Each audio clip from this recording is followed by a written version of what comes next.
Ah oui. Ah, OK. C'est lancé maintenant. OK. Tut, tut. OK, donc on parle de la question 5 de l'exercice 4 de la feuille 4. D'accord? OK, donc la question, c'est trouver l'exposant minimum m, tel que a puissance m est conclu à 1 modulo 77 pour tout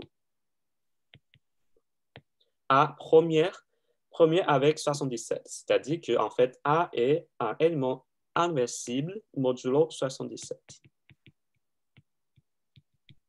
OK. Donc ça, c'est juste une euh, condition équivalente pour dire que le PGCD de A est 77 et égal à 1. D'accord? OK. Donc, maintenant, il faut trouver M minimum. En fait, après les questions qu'on a déjà vues la dernière fois, on sait déjà comment trouver au moins une valeur pour M. C'est-à-dire qu'on veut trouver un M tel que A puissance N est conclu à 1 modulo 77. Comment faire? D'abord, 77 n'est pas un nombre premier, donc la première chose à faire, c'est la factorisation. Donc ça, c'est égal à 7 fois 11. Et maintenant, d'après, OK, on voit maintenant déjà que 7 et 11 sont deux nombres premiers, et donc c'est bon, on peut même utiliser le théorème de Fermat. Ce n'est pas nécessaire d'utiliser, comme dit, le théorème le théorème plus avancé, c'est-à-dire que, par exemple, la fonction de l'air, maintenant, c'est même pas la peine de l'utiliser, mais bien sûr, on peut utiliser ce langage. Et donc, d'après le petit théorème de Fermat, ou si on le formule avec le langage de la fonction de l'air, on sait que A puissance 6 est conclu à 1 modulo 7 et A puissance 10 est conclu à 1 modulo 11. OK. Et maintenant, par exemple, si on, on prend n qui est égal au PPCM de 6 et 10. OK. Ça, c'est ce qu'on a vu juste avant dans votre contrôle. Pourquoi on a ce PPCM? Parce que, OK, dans notre cas, ça, c'est juste 30. Parce que le PPCM de ces deux indices sont à la fois un multiple de 6 et un multiple de 10. Et A puissance 30, donc d'abord 30, c'est un multiple de 6, donc on peut l'écrire comme ça. Donc c'est A puissance 6 et après puissance 5. Mais on sait déjà que A puissance 6 est conclu à 1 modulo 7, donc bien sûr, ça c'est conclu à 1 modulo 7. Et après, c'est pareil pour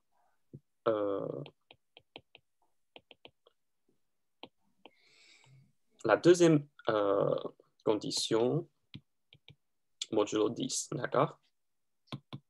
OK, donc maintenant... Modulo 10, c'est pas 11. Modulo... Ah oui, oui, c'est ça, oui, merci. Modulo 11, pardon. Ouais, c'est ça, ouais, très bien. Et donc maintenant, on sait déjà que en fait, 30 est effectivement une telle valeur, mais on ne sait pas encore si ça, c'est c'est la valeur minimum. Et donc maintenant, il faut prouver que ça, c'est effectivement la valeur minimum. En fait, c'est juste un énoncé que vous avez vu en cours, je crois. C'est le théorème, c'est ça, c'est amélioration du théorème d'Euler, c'est la version optimale. En fait, la valeur minimum de U qui satisfait ou hypothèse du théorème précédent est égal à le PBCM de toutes ces valeurs-là qui sont de cette forme. Du coup, c'est phi de PI puissance KI. Et en fait, il y a une petite subtilité, c'est que en fait, quand P est égal à 2, il faut remplacer ces valeurs par la moitié. Et en fait, je crois pas que vous avez vu la démonstration au cours, non? Parce que c'est un peu difficile à démontrer ça, parce qu'il faut d'abord démontrer la structure de l'anneau Z sur PI puissance KI. Et il faut trouver un générateur Et donc, en fait, ça, essentiellement, c'est pour prouver l'ordre d'un élément dans ces données-là. Et parce que je vois que dans le polycopier, il n'y a pas de démonstration, donc j'imagine que vous n'avez pas vu la démonstration non plus. Et donc, je ne crois pas que ça, c'est un terme très, très important. Il faut juste savoir le résultat. Et donc, maintenant, il faut, pour répondre à cette question, dans cet exercice, donc il faut juste appliquer ce théorème parce que c'est une application directe. Et donc, en fait, euh,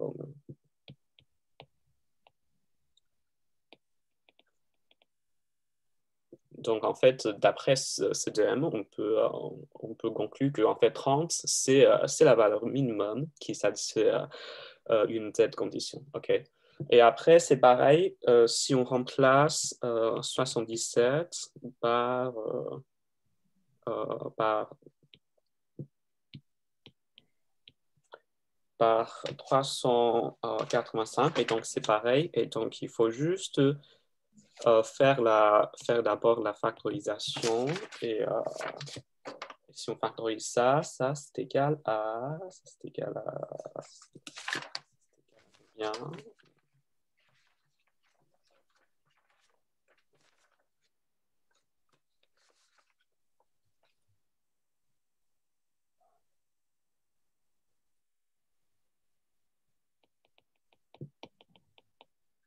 Et donc, en fait, M, c'est le minimum de M, c'est juste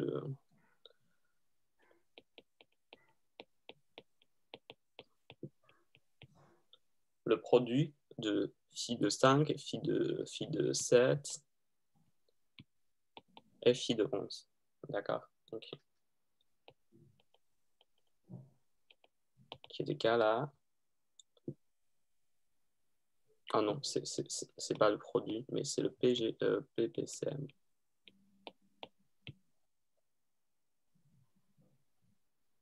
Ça, c'est égal à 60. OK.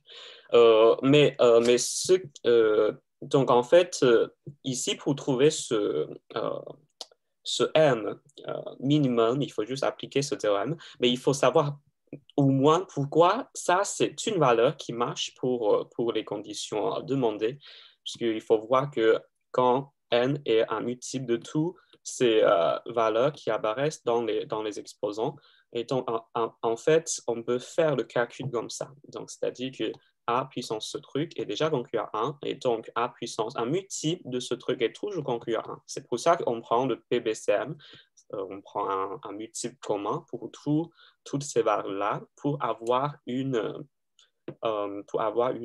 égalité de concurrence comme ça. A puissance quelque chose est égal à est conclu à 1 modulo ce nombre en question. D'accord? OK, très bien. Donc, ça, c'est l'exercice 4. En fait, c'est juste les deux derniers exercices. C'est juste une application du théorème du théorème qu'on vient de voir là c'est la version optimale du théorème d'Euler. OK, très bien. Et maintenant, on regarde l'exercice 5.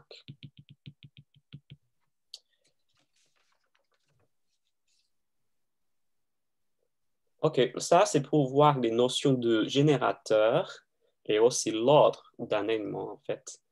OK, d'abord, on regarde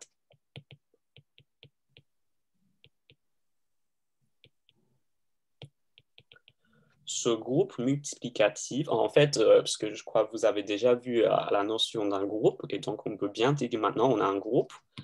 C'est Z modulo 10, c'est les éléments inversibles dans Z modulo 17. Et donc, en fait, ça, c'est un groupe où l'opération est juste la multiplication, en fait. OK, d'accord.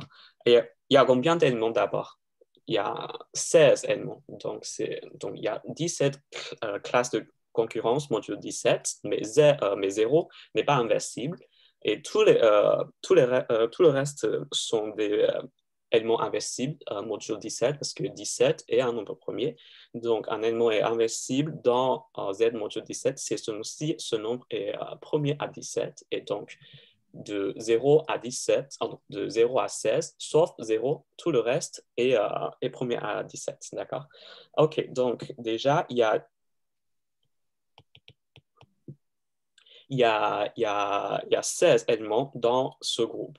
Un générateur, c'est un élément dans ce groupe tel que l'ordre de cet élément est égal à 16. C'est-à-dire que A est un générateur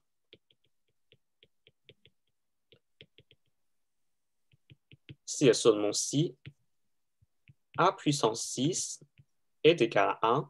Maintenant, j'écris une égalité, mais en fait, c'est une égalité dans ce groupe. C'est-à-dire que, en fait, ça veut dire... okay.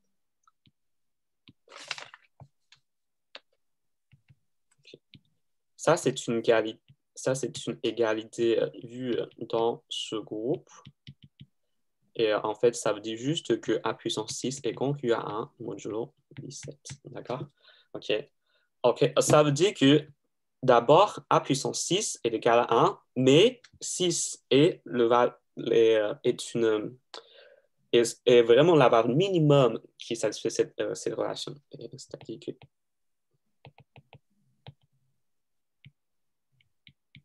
donc, pour un D qui est strictement plus petit que 16, A puissance D est jamais égal à 1 dans Z sur 17, dans Z sur 17 étoiles, d'accord? OK, donc c'est-à-dire qu'il faut trouver un élément A tel que A puissance 16. 16 est vraiment la valeur, comment dire, c'est le minimum tel que A puissance machin est conclu à 1. Mais en fait, il y a une propriété qui dit que si on a, OK, soit D, par exemple, soit, comment dire, on utilise M, OK. OK. En fait, c'est quoi la définition de l'ordre de A? Donc, c'est-à-dire que A, M, c'est le minimum peut-être que A puissance M est égal à 1, d'accord? OK. Mais bien sûr, minimum quand M est plus grand que 1, parce que sinon on peut prendre M à puissance 0 et égal à 1, et donc ça n'a pas de sens. Et donc c'est le nombre strictement positif, mais bien sûr c'est un entier, tel que A puissance M est égal à 1. C'est le minimum, tel que A puissance M est égal à 1. Et en fait, si on a A puissance, par exemple, un autre nombre positif entier, tel que A puissance U est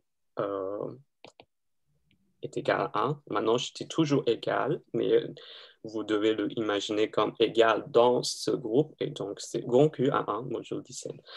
Mais on peut avoir, en fait, M divise U. OK, ça, c'est une propriété très importante pour l'ordre de A. Mais en fait, ça, c'est très, très facile à démontrer, parce que c'est juste on fait la division euclidienne, et donc, en fait, si U n'est pas un multiple de M, donc il y a un reste.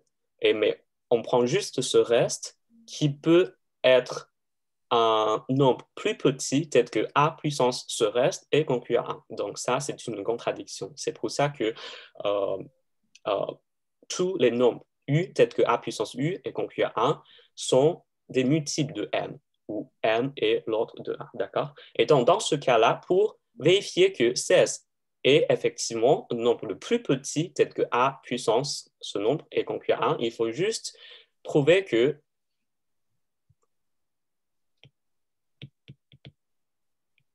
tous les facteurs de 16 ne satisfont pas cette condition-là, d'accord? OK, parce que maintenant, 16, si on prend la factorisation de 16, c'est juste 2 puissance 4. Et donc, il faut prouver que tous les facteurs de 16, et donc c'est le facteur de cette forme de puissance i, ne satisfont pas cette condition-là. Mais en fait, parce que toujours par toujours par cette propriété-là. Parmi tous ces facteurs-là, il faut juste vérifier les facteurs qui est le plus proche de puissance 4, dans un sens où, en fait, si on vérifie déjà 2 puissance 3, si 2 puissance 3 ne satisfait pas cette condition, on peut déjà dire que oui, 16 est le nombre le plus petit qui satisfait cette condition. Pourquoi? Parce que si on a un i qui est même plus petit que 3, qui satisfait cette condition-là, on a forcément que i divise 3, d'accord? Ah non, i plus petit que... ok, je vais écrire ça. Non, c'est pas i divise, ok, mais c'est si i plus petit que 3, peut-être que 2 puissance i est conclu à 1, donc on peut avoir automatiquement que 2 puissance 3 est conclu à 1. Donc, il faut juste tester que si a puissance 8 n'est pas conclu à 1, donc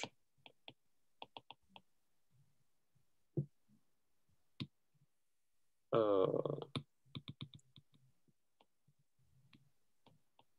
peut déjà dire que A est un générateur. C'est-à-dire que 16 est le nombre le plus petit tel que A puissance ce nombre est conclu à 1. OK. En fait, donc maintenant, on a juste un facteur premier pour 16, mais dans la deuxième question, on voit que en fait, ça peut arriver que en fait, pour ce nombre-là, on a, ok, même pas dans la deuxième question, mais dans les autres questions. Ok, dans le cas plus général, par exemple, si on a 6, par exemple, 6 est égal à, ok, non, par exemple, si on a 3 au carré fois 2 au carré, si on remplace 16 par 3 au carré fois 2 au carré, il faut juste vérifier que tous les nombres de cette forme okay, où P est un nombre premier et un facteur premier de n, okay, il faut juste vérifier que pour tous les nombres de cette forme, A puissance ce nombre-là n'est pas conclu à 1. Et maintenant, on peut conclure que A est un générateur. Pourquoi? En fait, on voit bien qu'on a toujours, pour les facteurs, et on sait toujours de cette forme, 3 puissance i, 2 puissance j. Et donc, pour prouver que ça, c'est vraiment le minimum qui satisfait cette condition-là, et donc, en fait, on peut imaginer qu'il y a un ordre de croissance. C'est-à-dire qu'en fait, c'est-à-dire qu'on peut imaginer qu'on a une suite d'indices. Par exemple, ça c'est 2,2 et ça c'est IJ. Et on me dit que 2,2 est le plus petit. Et donc, il faut juste vérifier que tous les IJ qui sont même plus petits que 2,2 ne satisfont pas ces conditions. Mais en fait, on sait que dès qu'on a une paire de valeurs qui satisfont cette condition, tous les paires qui sont plus grandes que cette paire satisfont automatiquement cette condition. Donc, il faut juste vérifier les paires qui sont plus proches que 2,2. C'est-à-dire que juste 1, 2 et 2, 1. D'accord. Ce n'est pas la peine de vérifier 0, 1 et 1, 0 ou 0, 2 ou 2, 0. D'accord. OK. Ce n'est pas la peine de vérifier ça parce que 0, 2 est strictement plus petit que 1, 2. Et si on le regarde comme une paire de valeurs, d'accord? OK, donc si 1, 2 vérifie cette condition, si 0, 2 vérifie cette condition, on a forcément que 1, 2 vérifie cette condition aussi. Donc, c'est pareil, en fait, pour une suite d'indices comme ça. Donc, c'est-à-dire que même sous la forme la plus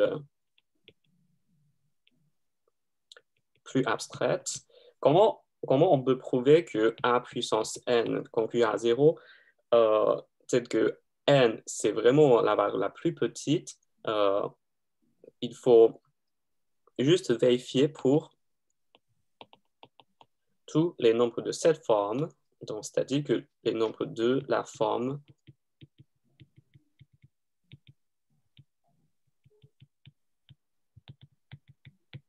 comme ça, qui sont des suites d'indices qui sont les plus proches K1, K2, jusqu'à KR, d'accord? Parce que ça, c'est K1.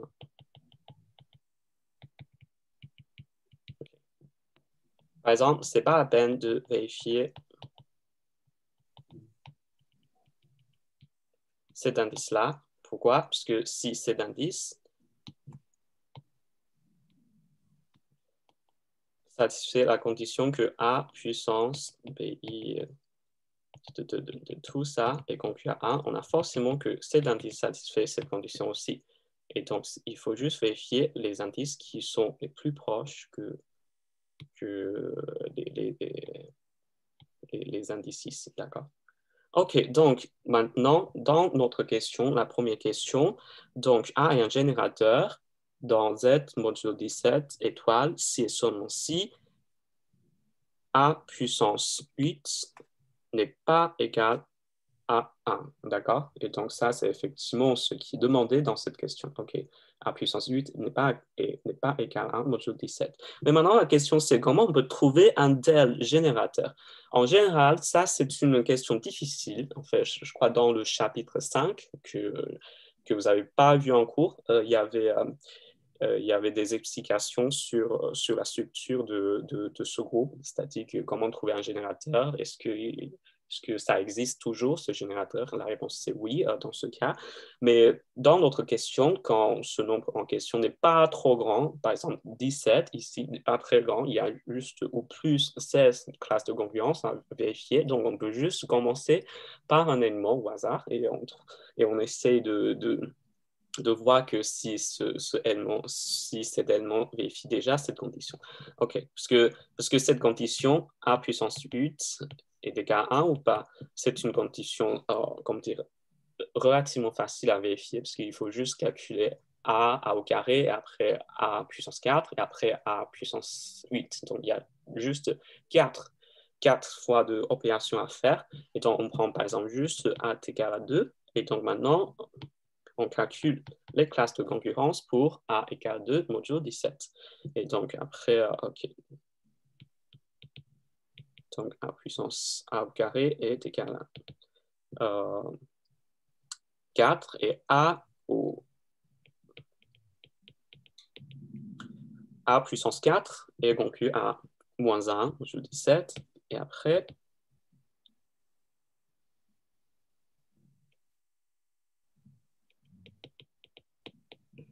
et donc, on voit que ça ne marche pas, mais ce n'est pas grave, on peut commencer par A puissance 3, par exemple, et on fait le même calcul.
OK, voilà.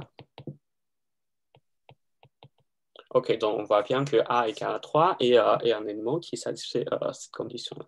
Donc, en fait, donc, les informations à retenir, c'est qu'il n'y a pas vraiment, il n'y a pas vraiment de magie pour trouver un générateur tout de suite. Il faut vérifier, il faut essayer pour les éléments possibles. Et donc, dans notre cas, parce qu'ici, les classes module 17 n'est pas trop grande, et donc on peut vérifier les éléments en question, d'accord? Mais je ne crois pas que, par exemple, dans votre examen, il peut y avoir des questions comme ça avec un nombre très difficile où on doit faire beaucoup d'essais. Je crois que ce n'est pas très possible. Il faut juste savoir comment faire et il faut savoir que le fait qu'il n'y a pas un algorithme automatique pour trouver un générateur. Ok, je crois que ça, c'est déjà les informations qu'on peut avoir pour cet exercice. Et donc, pour la deuxième exercice, c'est pareil, c'est juste que maintenant, on a une factorisation un peu plus compliquée. Il n'y a pas il y a pas juste un seul nombre premier. Il y a pas seul, OK, on va voir ça. OK. Maintenant, la question, c'est la même question, mais c'est juste avec 18, avec 17 remplacé par 27. D'accord? OK. Et donc, euh, par ce qu'on a vu dans l'exercice précédent, on peut calculer. Ah non, c'est pas ce qu'on a eu dans l'exercice précédent, mais c'est juste que d'abord, on doit calculer le nombre d'éléments qui sont dans ce groupe-là. Okay. Donc, c'est juste par la définition de la fonction de l'air, c'est phi de 27. D'accord? 27, c'est 3 puissance 3. Et donc, vraiment calculer la valeur de la fonction de l'air pour une puissance d'un premier, c'est juste, il faut rappeler que ouais, dans ce cas-là, c'est pour P puissance K, phi de P puissance K, c'est P puissance K moins P puissance K moins 1. Donc, dans notre cas, c'est comme ça. D'accord? Et donc, maintenant, pour trouver un générateur,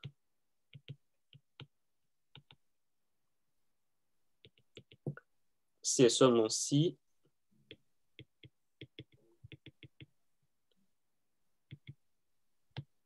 pour tout nombre premier P qui divise 18, on a A puissance 18 sur P n'est pas égal à 1. D'accord? OK. Maintenant, on fait la factorisation pour 18.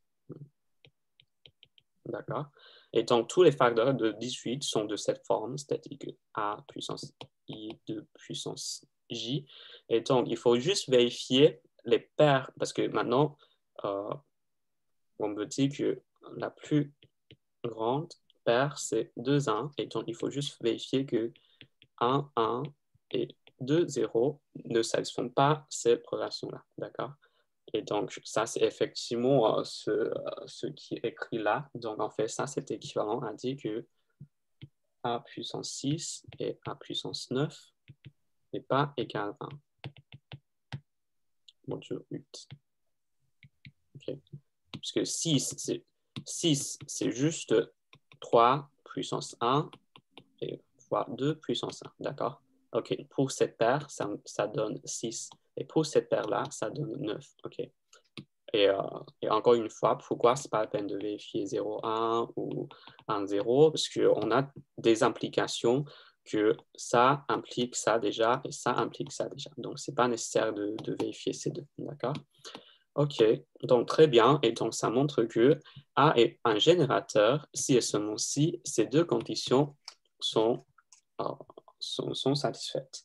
Et c'est toujours la même question, trouver un tel générateur. Et donc, il n'y a pas de magie, il faut juste essayer.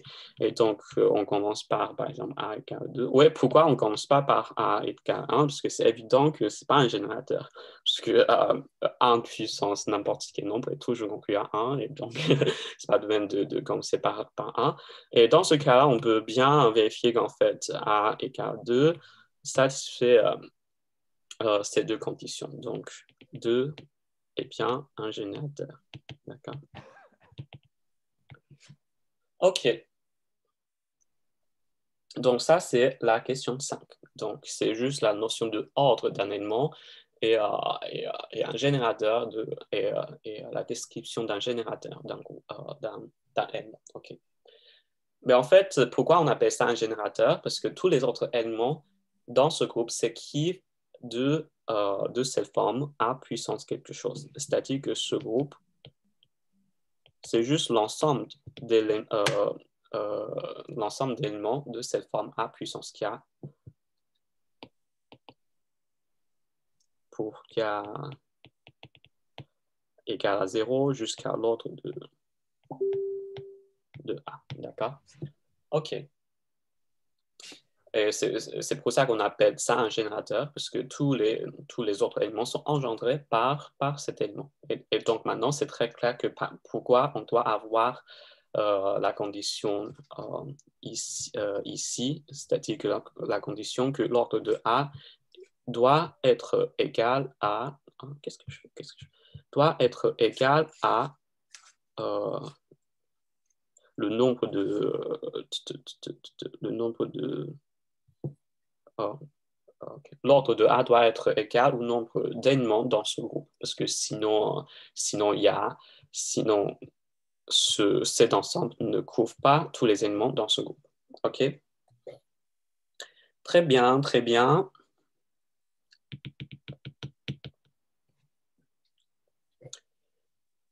Et s'il n'y a pas de questions, on peut voir l'exercice 6.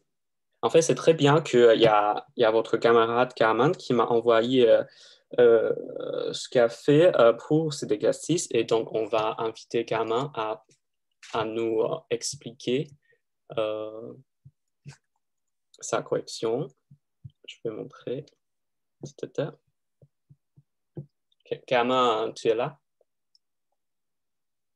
Oui, je suis là. Ok, d'accord. Ok, très bien. Et donc, on peut regarder ta correction ensemble et tu peux expliquer aux camarades comment tu as fait pour cet exercice. Ok, d'abord, on va lire le sujet de cet exercice ensemble.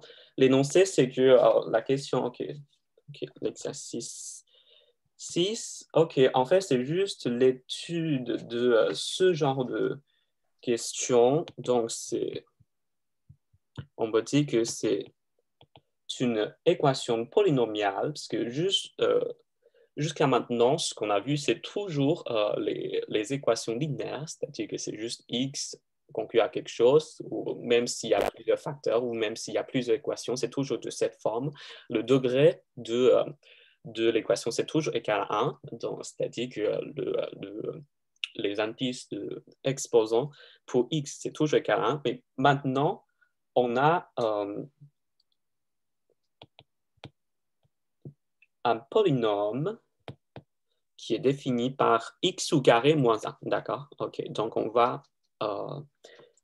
résoudre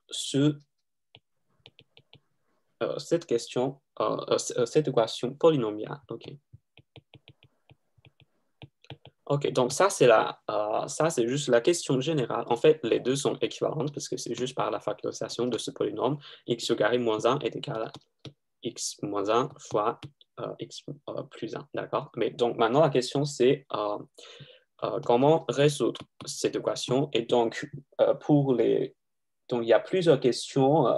En fait, c'est juste pour distinguer les cas différents quand n est égal à un nombre premier qui n'est pas égal à 2, ou quand n est égal à une puissance, un nombre premier. Et donc, en fait, quand on a vu toutes les possibilités de n, on peut savoir la réponse.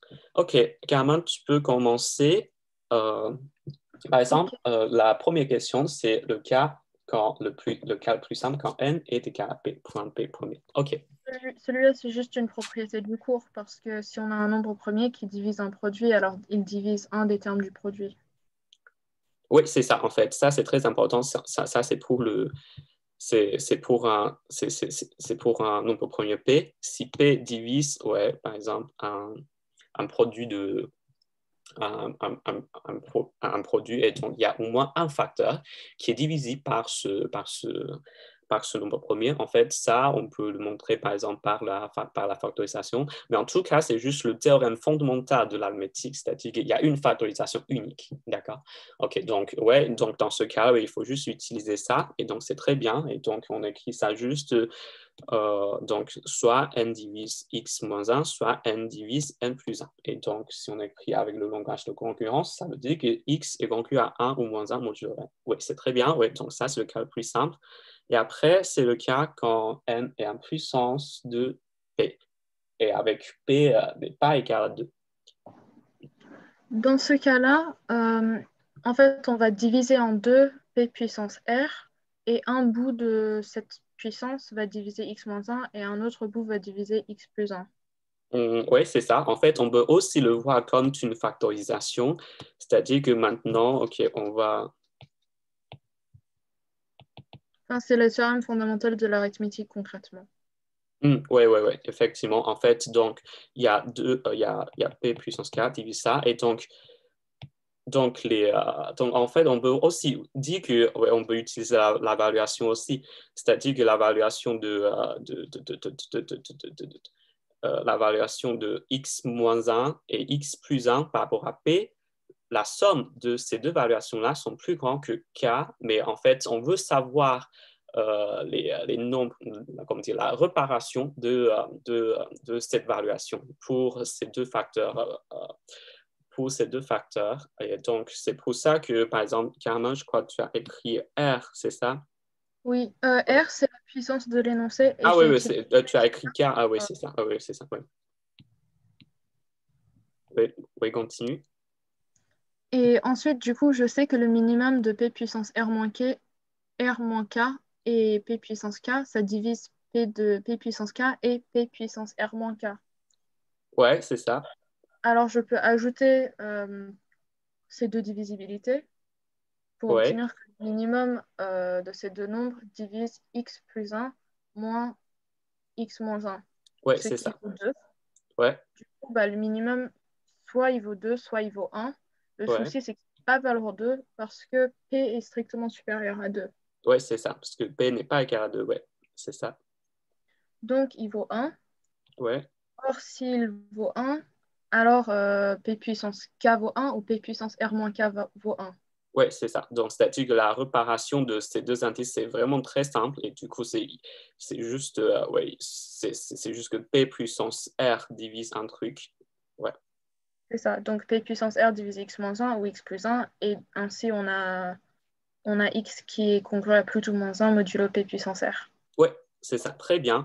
En fait, ici, le minimum de ça, en fait, on peut juste dire que ça, c'est le PGCD de ce deux nombres-là.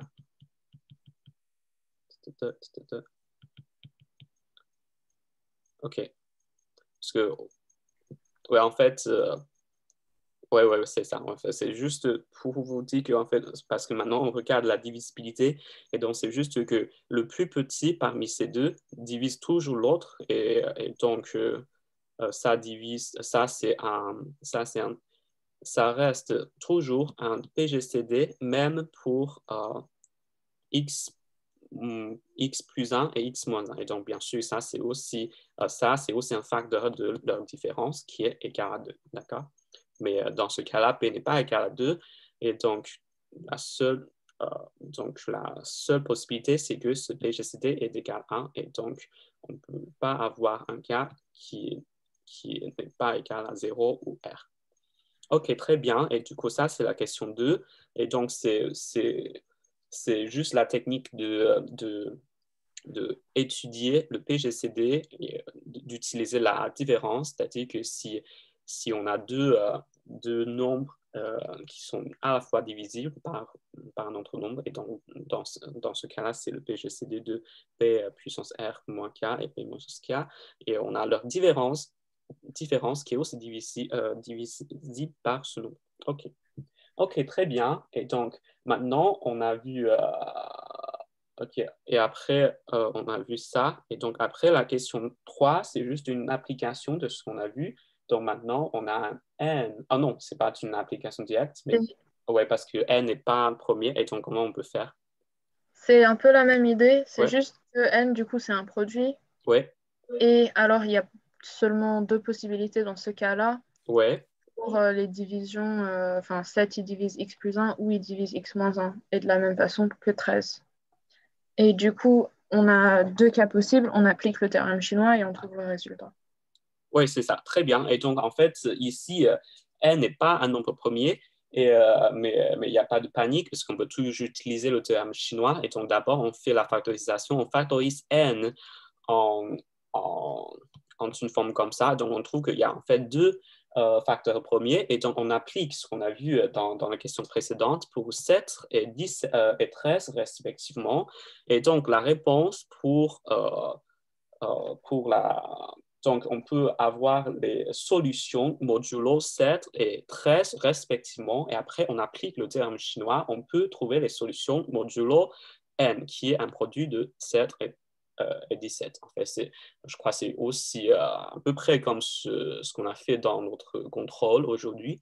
C'est qu'en fait, il y a plusieurs possibilités. Et donc, pour trouver toutes les possibilités, il faut juste combiner tous les choix possibles modulo chaque facteur. Et donc, dans notre question, il y a deux possibilités modulo 7, c'est moins 1 ou 1. OK, donc on a n, on a x conclu à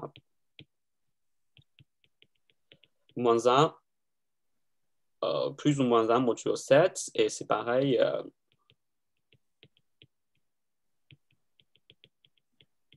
modulo 13.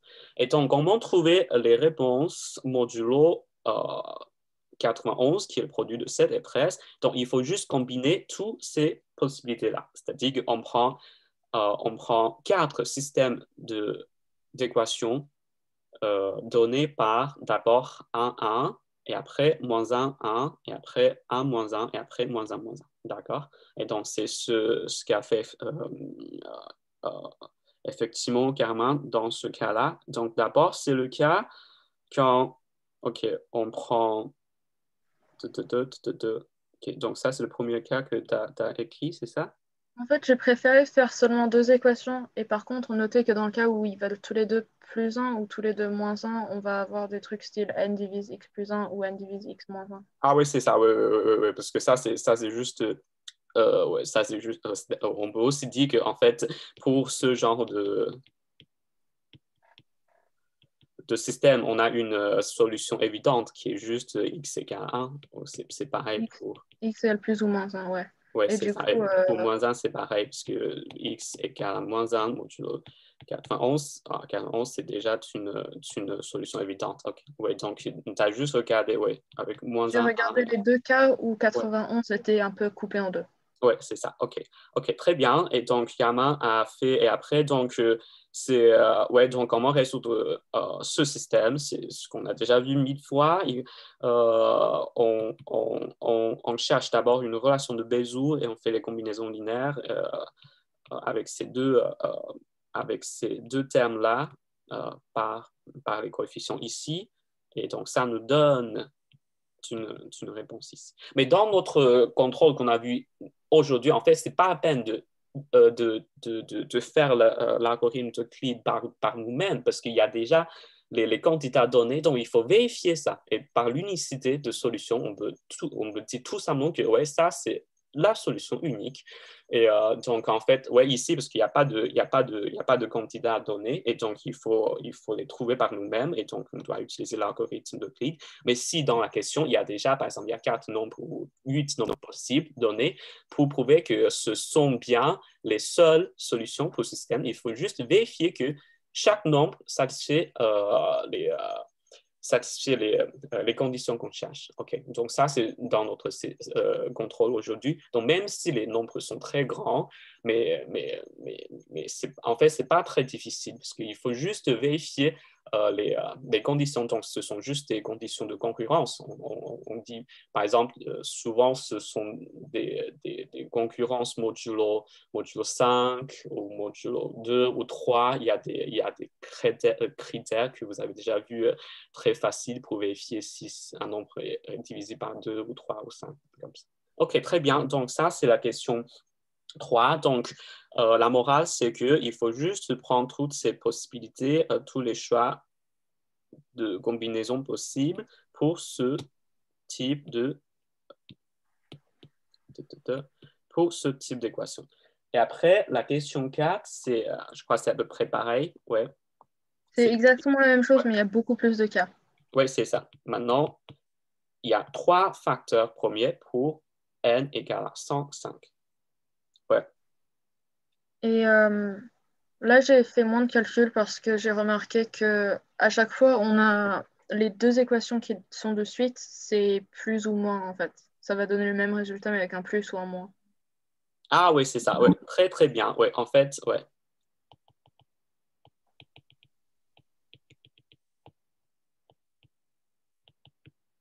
OK. C'est-à-dire que si on trouve déjà, par exemple, une solution pour ça et pour la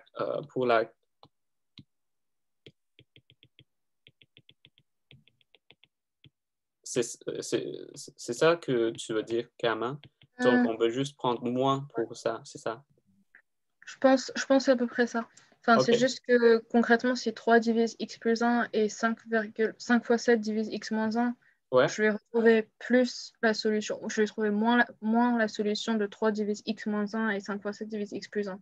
Oui, c'est ça, exactement. Parce que en fait, pour ça, ce qu'on peut dire, c'est que ouais, x est conclu à 1.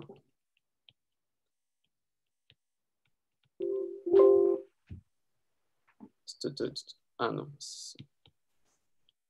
Enfin, c'est juste moins 1 fois toute l'équation, en fait. Ah, OK, d'accord. Oui, c'est ça, exactement. Ouais, ouais, en fait, c'est ici. OK, c'est juste que ouais, si on trouve déjà une solution comme ça, et si on a un moins pour tous les coefficients, mais bien sûr, on juste ajoute un signe moins pour la solution qu'on trouve ici, on peut avoir ouais, une autre solution. OK. Ah ouais, très bien, ouais, c'est comme ça. Et donc, on peut simplifier un peu le cas de calcul. Mais en Comme gros, ça, il y a c'est toujours ce genre ce genre d'équation avec A, B, C égale à 1 ou moins 1. Ouais, Du coup, on applique ouais, 3 fois le théorème chinois et une fois, on a une solution évidente. ouais, Et, ouais, c'est ça. Ça c'est pour 1 ou moins 1. Ouais, ça, c'est la solution évidente. Quand A, ouais. et puis les autres fois, bah, c'est la même chose qu'avant. Ouais, c'est ça, exactement. Et donc maintenant, c'est juste que ouais, on a 3 équations à résoudre. Et donc, mais on a déjà vu que, par exemple, avec 2 équations comme ça, on trouve d'abord une solution, par exemple, quand A est égal à B, euh, et on peut avoir une solution évidente tout de suite. Et après, donc, ça devient juste un système de 2 équations. Et après, on cherche la réponse. Et donc, c'est très bien. Et donc, en fait, j'ai déjà vérifié les résultats pour Garman. Et donc, mais bien sûr, c'est à vous de faire aussi le calcul. Et après, donc, il y a combien de solutions? Il y a 2 fois 2 fois 2. Il y a 8 solutions okay, qui correspondent au choix de A, B, C ici. D'accord? OK. OK. Et en fait, la question, c'est juste combien y a-t-il de solutions. Donc, si on veut juste savoir combien, et donc on peut dire que ouais, c'est juste 2 fois 2 fois 2, puisque c'est juste la combinaison de toutes les valeurs possibles de A, B et C. Mais bien Oui, sûr, pardon, j'avais juste mal lu la question. Je pensais que c'était la même que la dernière. ouais, ok, ouais, mais c'est très bien parce que c'est un bon exercice de refaire le calcul. Mais, et c'est, ouais, pour la question, c'est même plus simple. Il faut juste savoir le nombre. Mais c'est très bien ce que tu as fait parce que tu as trouvé déjà toutes les solutions là. Ouais, ouais, c'est très bien. Et donc, après, c'est la question 5. Donc, on a un cas un peu plus compliqué parce que maintenant, P est égal à 2. Donc ça, c'est la question la plus difficile. En Ouais, fait, je reprends les mêmes notations que l'exercice, que la question 2, ouais, et c'est je trouve ça. que le minimum de 2 puissance R moins K et 2 puissance K appartient à 1, 2. Donc dans le cas où il vaut 1, on a les solutions évidentes plus 1 et moins 1. Mais dans le cas Oui. où il vaut 2,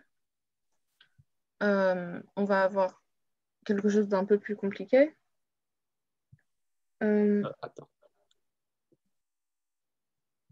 Ouais, en fait, ouais, donc la même notation est juste pour rappeler les autres. Et donc, c'est ici les indices K, on suppose comme le paramètre de réparation pour les indices de 2 puissance R dans chaque facteur x moins 1 et x plus 1. D'accord? Et donc, maintenant, le souci, c'est que en fait, on peut avoir, par exemple, 2 puissance de moins 1 comme ça, j'avais comme ça. Parce que tout à l'heure, on voit qu'en fait, la réparation, c'est toujours comme ça. Mais maintenant, on peut avoir comme ça. Ouais. C'est ça? euh, ouais. Ouais. Donc dans les cas compliqués, Ouais. je sais que C'est x deux congrès cas à qui moins est plus compliqué. Ouais. X congrue à -1 modulo 2 puissance R-1. Ouais. J'ai pris un cas, c'était franchement pas une bonne choix en termes de notation, mais on va se débrouiller. Du coup, je sais que X est égal à 2 puissance R-1, K-1. Et je veux qu'il appartienne à une certaine intervalle Mhm. parce que sinon ils vont être équivalents entre eux. Mhm. Du coup, cet intervalle, c'est Mhm. la moitié, en gros la moitié d'un côté, la moitié de l'autre côté. Ouais. Et ça implique que K égale forcément 0 ou -1, sinon Mhm. il est trop grand ou trop petit. OK. Donc je prends les X qui sont convenables pour ces deux cas. Ouais. Or, 2 puissance R-1, c'est N sur 2. Ouais. Du coup, on a déjà trouvé un K. Quand K Ouais. égale R-1, je retrouve la même chose quand 2 puissance R-1 divise X-1, c'est exactement le même cas, sauf Ouais. qu'on va avoir un plus 1. Ouais. D'accord. OK, très bien. Et donc, je vais réexpliquer ça. Et donc, effectivement, donc, c'est juste ici. La question, en fait, c'est qu'on sait déjà que X, par exemple, X est conclu à X est conclu à 1 ou X est conclu à -1 modulo, par exemple, OK, ici, c'est modulo de puissance R moins 1. OK, en fait, ça, c'est juste n sur 2. OK, modulo n sur 2. Comment trouver la classe de concurrence pour X modulo n? OK. OK, en fait, on peut avoir des cas compliqués, non, des cas concrets qu'on a déjà vus. Par exemple, si on sait que X est conclu à 1 modulo 2, c'est-à-dire que si X est pair, si X est impair, et comment on peut dire sur les classes de concurrence modulo 4 ou même modulo 8 ou quelque chose comme ça. En fait, c'est juste on peut dire que ça, on a une réparation de classe de concurrence plus fine. Parce qu'en fait, modulo 2, on coupe juste chaque classe de concurrence en deux. OK? Et ça se répète. C'est-à-dire qu'en fait, si on a la classe de, la classe de concurrence modulo 4 et si on le bascule sur les classes de concurrence sur 2 et on voit 0, 1, 0, 1. Et c'est pareil pour, par exemple, modulo 8. Et si on a déjà un tableau de classe de concurrence modulo 8, et après, on veut savoir leur valeur modulo 4. Et, et donc, c'est juste les valeurs de la classe de concurrence modulo 4 qui se répètent deux fois. Et maintenant, la question, c'est l'inverse. C'est qu'en fait, on connaît déjà les classes de concurrence modulo un nombre plus petit, modulo n sur 2. Et on veut savoir leur classe de concurrence modulo n. En fait, on sait que si on écrit un tableau modulo n, c'est juste OK, comment dire? OK. Si on écrit un tableau modulo n et si on calcule les restes pour les classes de concurrence, modulo n sur 2, donc en fait, c'est juste un tableau pour n sur 2 qui se répète deux fois. D'accord? Et donc, en fait, dans cette situation-là, x conclu à 1, modulo n sur 2, va apparaître deux fois dans le tableau de reste pour le cas modulo n. Il y a 1, bien sûr, qui est évident, et il y a 1 plus n sur 2. OK. En fait, donc en général, ça, c'est juste l'image et le dessin qu'on peut imaginer. C'est juste, on a un tableau et on le coupe en deux. Et comment on peut dire, si on connaît déjà, par exemple, les valeurs des classes de concurrence, modulo, par exemple, la moitié de n. Mais en fait, par exemple, avec le langage abstrait et algèbre, mais on peut supposer que, par exemple, on prend un représentant de x, donc c'est ce qu'a fait Carmen ici. Donc, elle a pris juste dans ce rayon-là un représentant de x. Et donc, on peut écrire x sous cette forme qui satisfait la condition de concurrence. Et après, on calcule juste les valeurs de x qui tombent dans ce rayon-là et qui sont les représentants de x modulo 2 puissance r. Et donc, on trouve bien que quand x est conclu à 1, modulo 2 puissance r moins 1, modulo 2 puissance r, x est conclu à 1 ou 1 plus 2 puissance f moins 1. D'accord? OK, donc, et aussi c'est pareil pour les autres cas. Et après, donc, on résume tous les cas ici et ça nous donne les réponses. En fait, il y a juste une subtilité. Carmen, tu peux nous expliquer la subtilité de moins, plus ou moins un n sur 2? Oui, en fait, il se trouve que plus 1 plus n sur 2, c'est congruent à 1 moins n sur 2. Et Ouais. du coup, on peut avoir l'impression qu'il y a 6 classes de congruence, alors qu'en vrai, il n'y en a que 4. Oui, c'est ça en fait. Effectivement, parce que ici, en fait, par exemple, si on fait le calcul, parfois, on peut avoir 1 puissance 2, n sur 2, et parfois, on peut avoir 1 moins n sur 2, modulo n, par exemple, disons. Mais en fait, les deux sont congrus modulo n, puisque la différence de n sur 2 et moins n sur 2 est égal à n. Donc, en fait, ici, si on ajoute un signe moins, il n'y a pas de... ça ne change rien. Et donc, pour une écriture compacte, on va prendre ça. OK. Ça a l'air un peu difficile, mais en fait, c'est toujours la même idée d'utiliser le théorème chinois pour avoir un système de deux équations en même temps, puisqu'on sait qu'il faut juste trouver la répartition d'indices. Donc, c'est comme ça pour les deux facteurs, x-1 ou x-1 et x plus 1. Et donc, après, c'est juste un système de deux équations à résoudre. OK, très bien. Et merci, Carmen. Et du coup, on a fini cet exercice. Et pour l'exercice 7, en fait, c'est exactement pareil.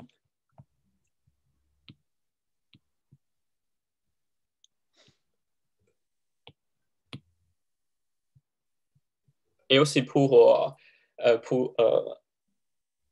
ceux qui veulent m'envoyer vos corrections de TD, et n'hésitez pas. OK. Je peux, par exemple, sur les séances prochaines, je peux aussi montrer le devoir de quelqu'un et si quelqu'un veut parler aux camarades ce qu'il a fait, et donc ce sera toujours le bienvenu. Et ouais, OK. Et donc, parce que je trouve ça, comment dire, un peu plus interactif, parce que sinon, on fait toujours le cours en distance et on perd un peu la participation. Et pour l'exercice 7, en fait, c'est exactement la même question. C'est juste avec, je dirais que c'est même plus simple, en fait, parce que ici, le polynôme en question, c'est x au carré moins x, parce que juste avant, c'est x au carré moins 1, d'accord? OK, maintenant, c'est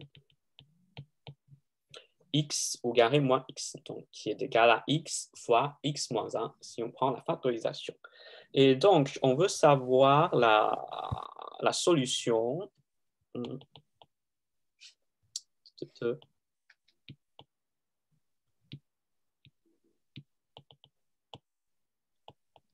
pour x, pour cette équation, n divise x fois x moins 1, d'accord? OK, donc c'est toujours la même idée, première question, quand n est de cette forme. Et donc,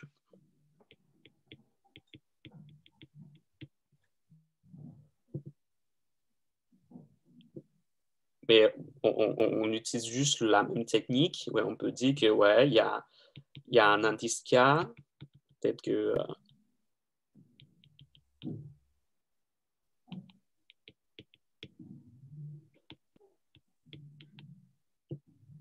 P puissance R moins K divise X et P puissance K divise X moins 1. Et donc, le PGCD de ces deux, et on peut aussi dire que ouais, du coup, c'est juste le plus petit de ces deux nombres, divise x et x moins 1 en même temps, et donc ils divisent aussi leur différence, qui est égale à 1. Donc, on a juste une répartition possible, c'est juste 1 P puissance R ou P puissance R. D'accord? Et donc, ça nous donne la réponse, c'est-à-dire qu'on peut juste avoir... Okay.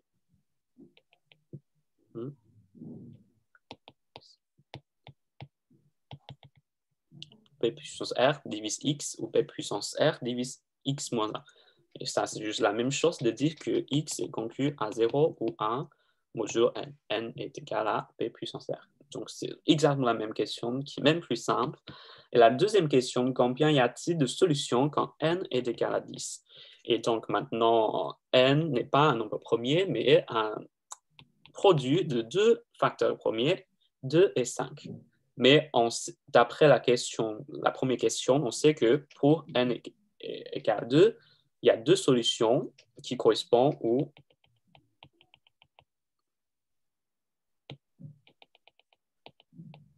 X conclu à 0 ou 1, modulo 2. Et après, c'est pareil, modulo 5. Donc, en fait, il y a combien de solutions? Il y a juste 4 solutions qui correspondent au système comme ça.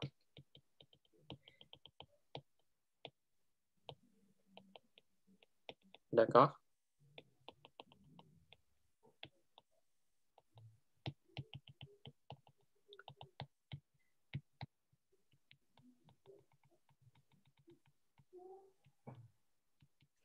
Comment trouver les solutions? Mais ce n'est pas demandé ici, mais par exemple, pour ces deux systèmes-là, il y a juste une réponse évidente, c'est juste 0 et 1.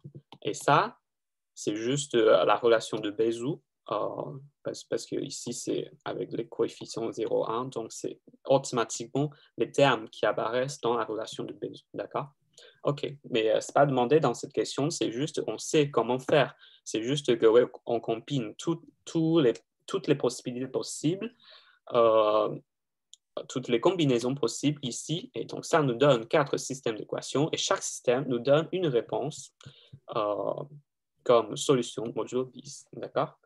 Et après, maintenant, ce qui devient un peu compliqué, c'est les exposants pour 2 et 5, parce que maintenant, c'est 2 fois 5, mais si on a, par exemple, n qui est égal à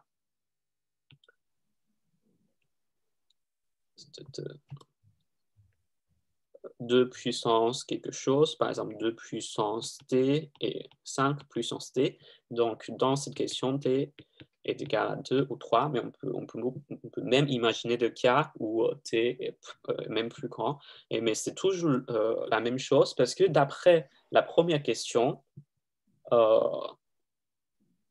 modulo 2 puissance t, on a juste deux solutions. Et c'est pareil, modulo 5 puissance t. Et donc, en fait, ça ne change rien quand on ajoute cet exposant toujours.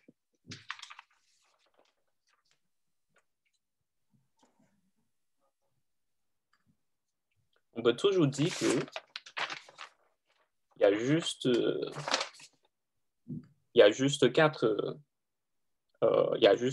solutions. Ah oui, oui, c'est demandé de trouver les solutions. Ok. Ah, mais je crois que c'est pas la peine de le faire parce que on a déjà vu ça. C'est juste la question de comment résoudre ce système. Je crois que vous devez vraiment le connaître.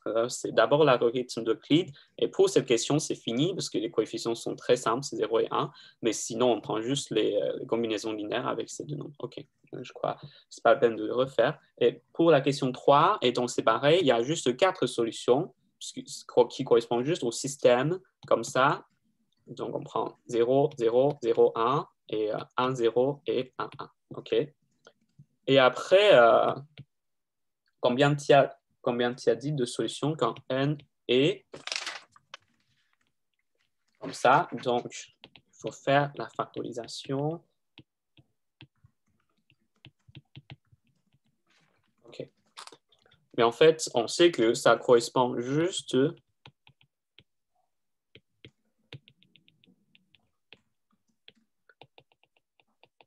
au système d'équations de cette forme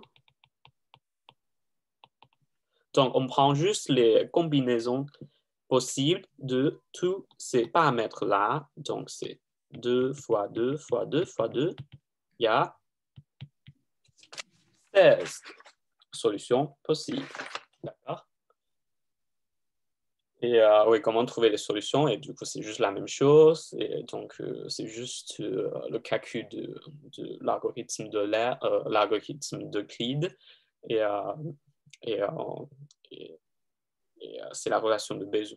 OK, très bien. Il y a encore des questions?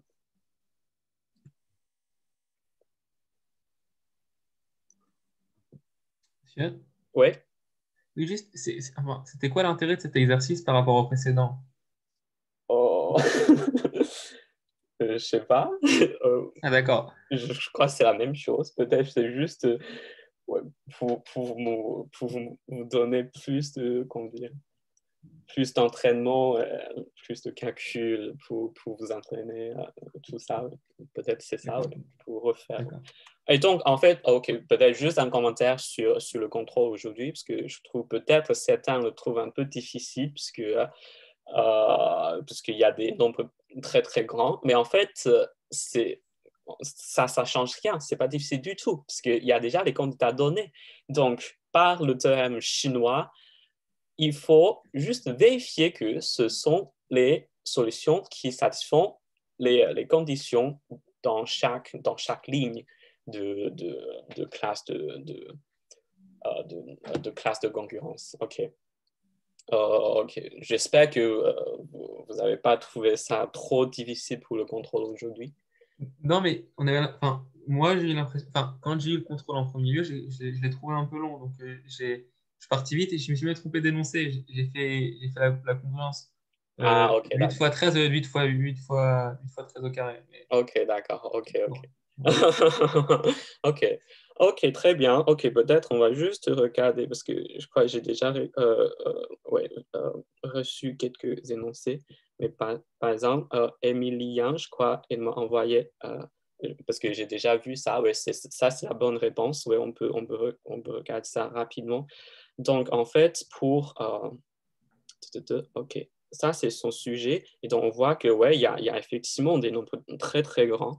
Mais en fait, pour le cas ici, pour trouver la nombre en question, c'est-à-dire que pour trouver, par exemple, là, 2500 ou ce truc-là, 3000 quelque chose, en fait, c'est pas la peine de ouais, mais quand même, c'est très bien d'avoir fait le calcul. Mais en fait, on peut juste vérifier que ça satisfait les conditions données comme ça. Et donc, c'est juste la question de qui est divisé par 5. Et donc, bien sûr, 2500 est divisé par 5, mais pas l'autre. OK, donc on peut dire tout de suite que ça correspond au système tel que ça est conclu à 0, par exemple, 0 modulo. Ouais, parce qu'on a plusieurs systèmes. Ouais, par exemple, ça. Donc, ce système, ce truc est conclu à 0, modulo 5 puissance 3, et l'autre truc est conclu à 1, modulo 7, ou 7 au carré. Donc, pour 2500, on peut dire tout de suite que ça, c'est la solution pour ce système, puisque 5 divise 2500, mais 5 ne divise pas l'autre. OK, donc c'est pareil, si on veut vérifier ça, OK, on peut juste tout simplement dire que, ouais, parce que ça, on peut juste calculer son reste modulo 5 puissance 3 et calculer son reste modulo 7, 7 au carré. On peut dire tout de suite que, ouais, en fait, ça satisfait les conditions demandées, et donc ça, c'est la solution unique. OK, donc ça, c'est assez pour aujourd'hui. Et de,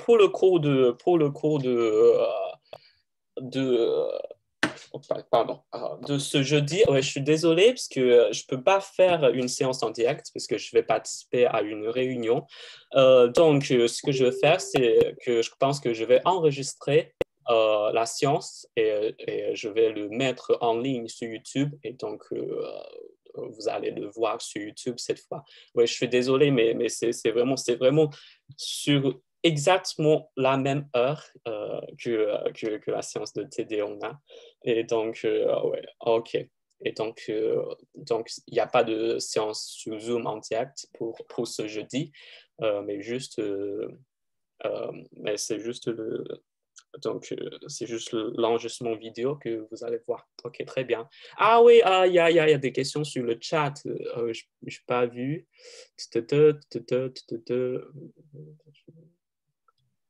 Ah, OK, c'est déjà résolu. OK.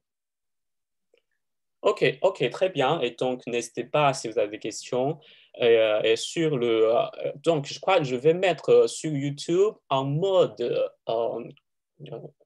comment on appelle ça, je crois, en première ou en direct ou quelque chose. C'est-à-dire que tout le monde peut commencer à regarder la vidéo en même temps, c'est-à-dire que, par exemple, 10h45 jeudi, et vous pouvez avoir une fonctionnalité de chat sur YouTube. Et donc, vous pouvez vous discuter sur YouTube en direct. Donc, c'est un peu près comme ça sur Zoom. Donc, il y a un chat que vous pouvez discuter entre vous. Et donc, je trouve ça sympa. Sinon, vous pouvez mettre des commentaires aussi. Donc, au moins, vous pouvez avoir des discussions entre vous. Et après, je vais répondre à vos questions. OK. Il y a d'autres questions? Sinon, je vous souhaite une bonne journée et au revoir. Au revoir. Au Au revoir. revoir. Bonne journée. Au revoir, bonne journée. Merci. OK. Au revoir.